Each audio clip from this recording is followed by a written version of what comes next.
Marilah sambil kita duduk beriktikaf, sambil kita menunggu tibanya waktu Isya, kita bacakan beberapa potong ayat suci Al-Quranul Karim yang termasuk dalam surat An-Nahl yang pada malam ini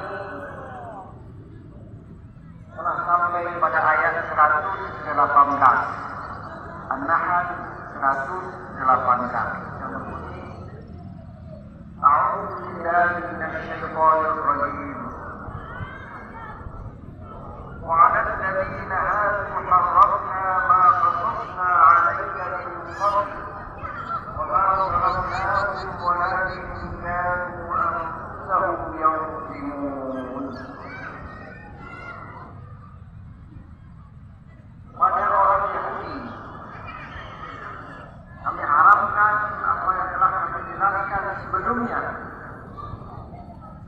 Kami tidak menzalimi mereka,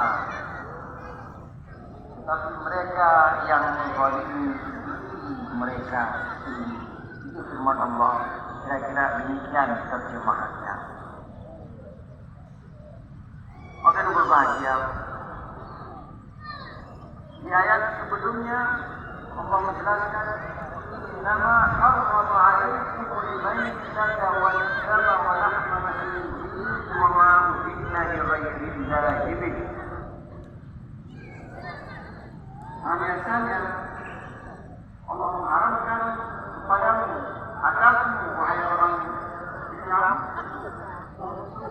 ya, makan bangkai.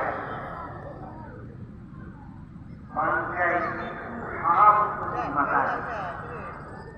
Wajib dan juga darah tidak boleh dimakan oleh orang Muslim. Walahmal khinzir, daging babi, tulang babi, sumsum babi, sama semua tidak boleh dinikmati oleh orang